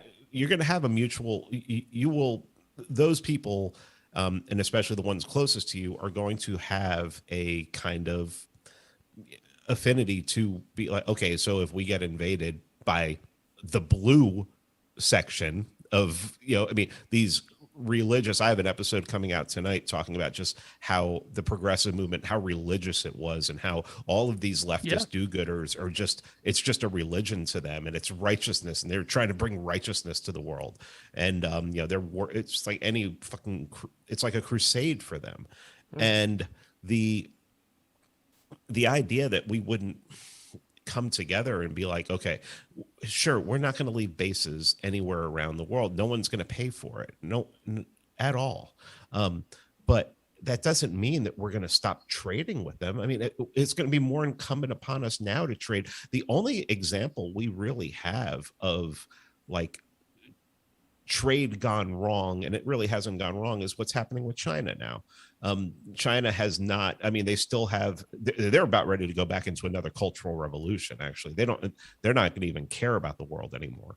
Holy shit. I mean, there's like feminine men can't appear on TV now. They're like pulling people. It's like they're going like hardcore, and they're not going to.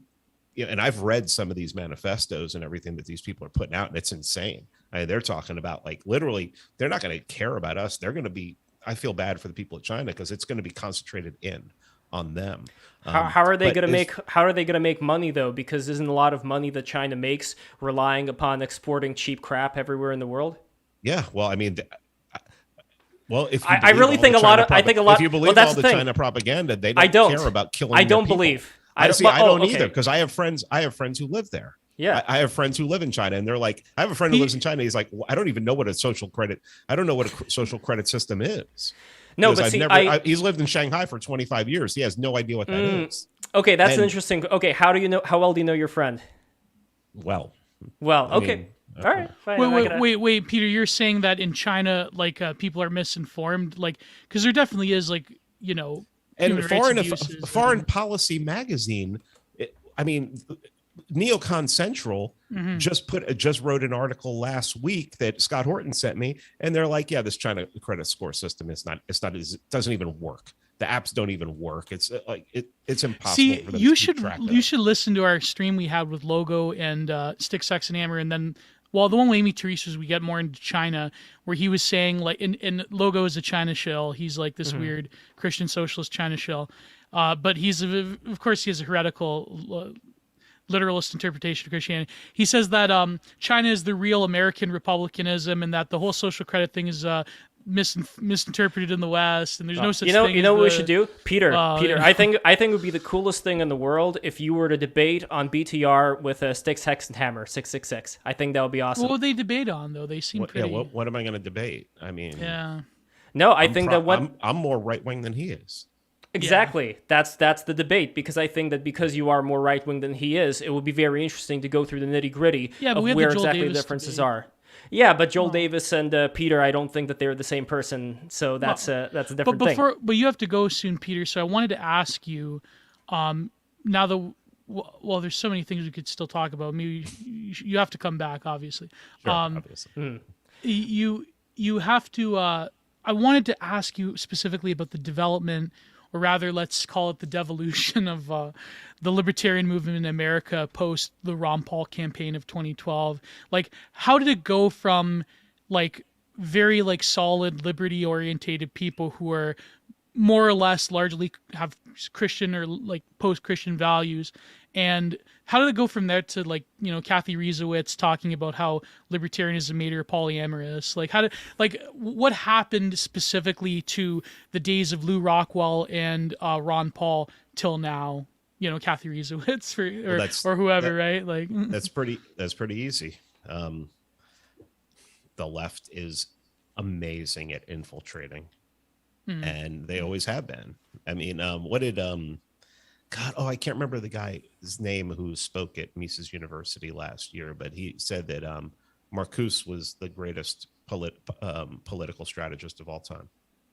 That he's like, okay, so socialism isn't going to work economically, so we're just going to implant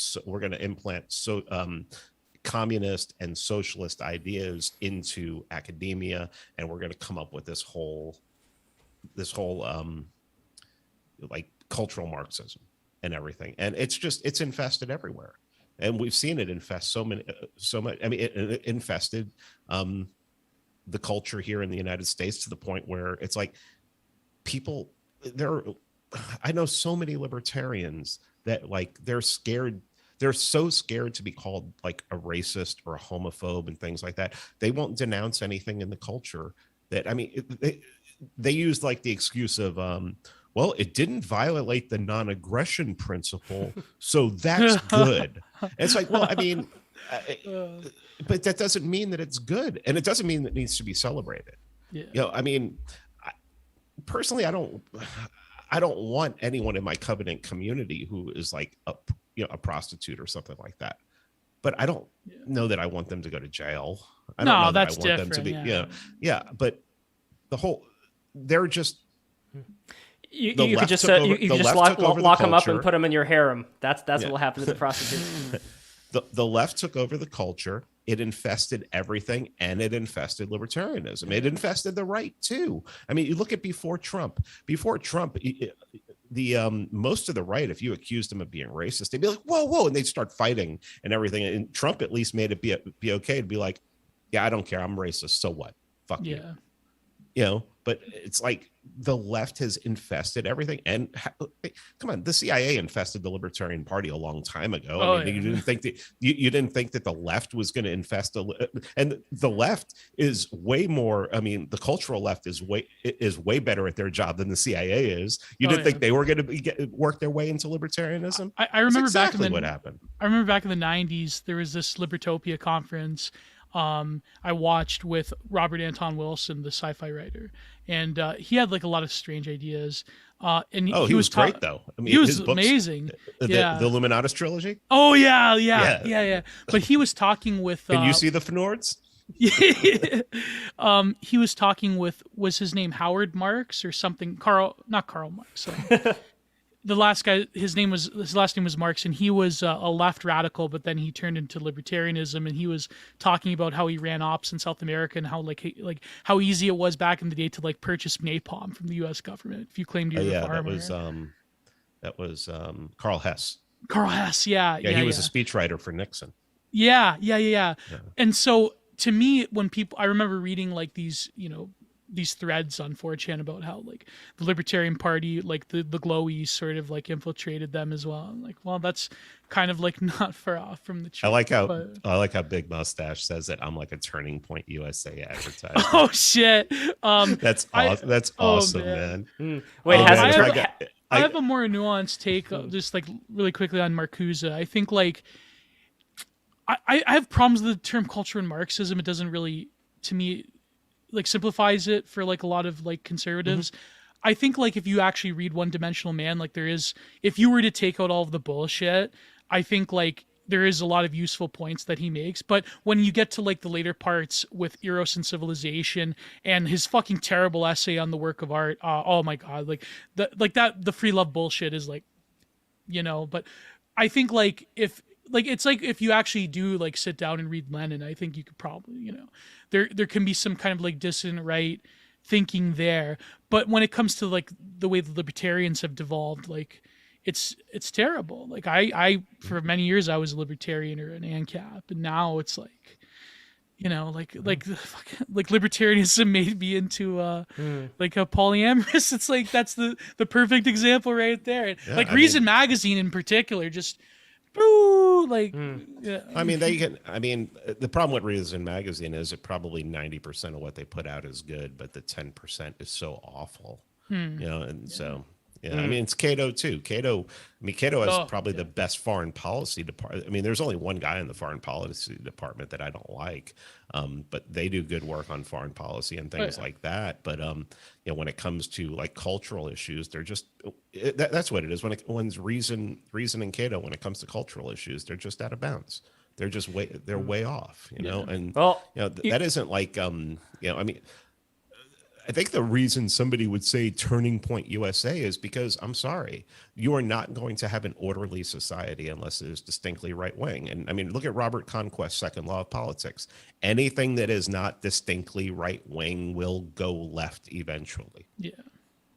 I mean, No, this is I gotta say, Peter, this is a fiery debate. Yeah, why not? This was a debate, and I really enjoyed the hell out of it. One thing that I would say, though, is that when it comes to this whole conversation upon mutual defense strategies, all that, I want to continue this. But I want to continue this. If you are interested, I would love to have a bring up maybe Sticks, maybe somebody else to share within this conversation and to move it forward. I think there's a lot of interesting things to discuss here. I would say, by the way, regarding the comparison somebody had to, of course, he's going to be like, what's his name? The Bill Kristol, or Irving Kristol. I'd say, I got to look into Irving Kristol more, but I'd say from what I saw of Bill Kristol, not only just like the daddy's boy type of thing, but also the general way that people within that whole group operated when it comes to how they saw Iraq, it's very different, let's say, from how Napoleon operated when he went to Egypt, where he read the entire Quran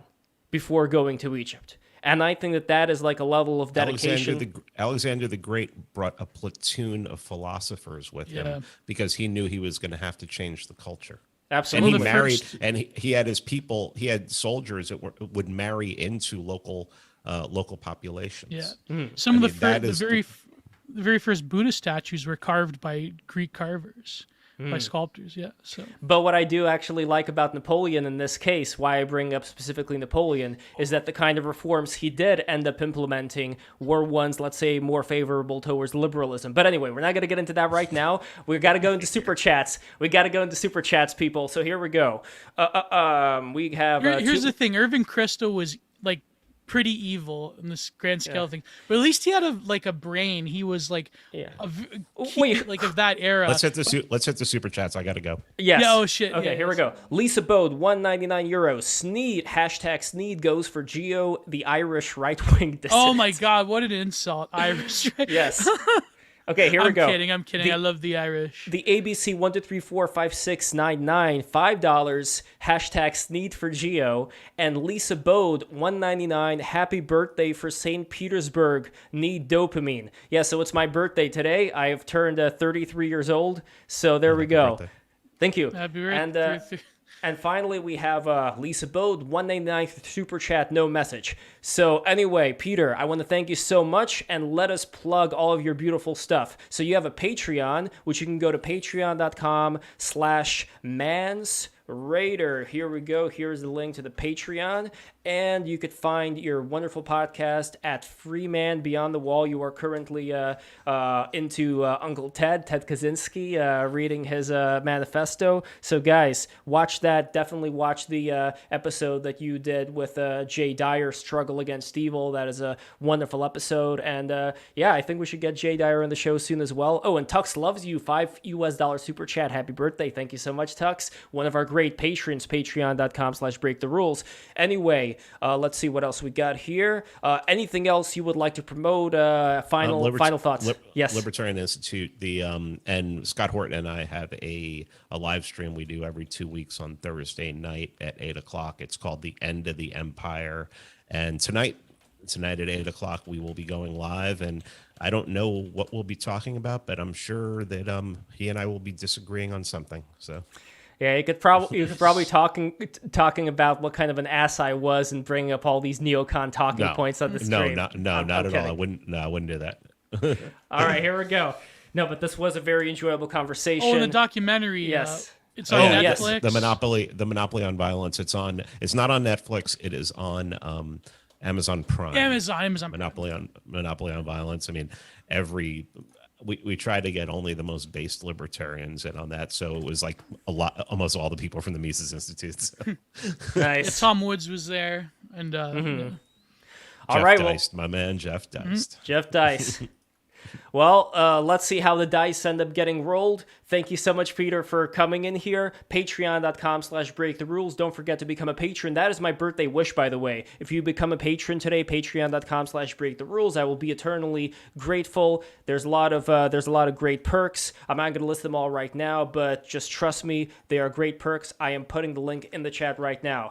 So anyway, guys, this is it. We're going to go right now. Thank you so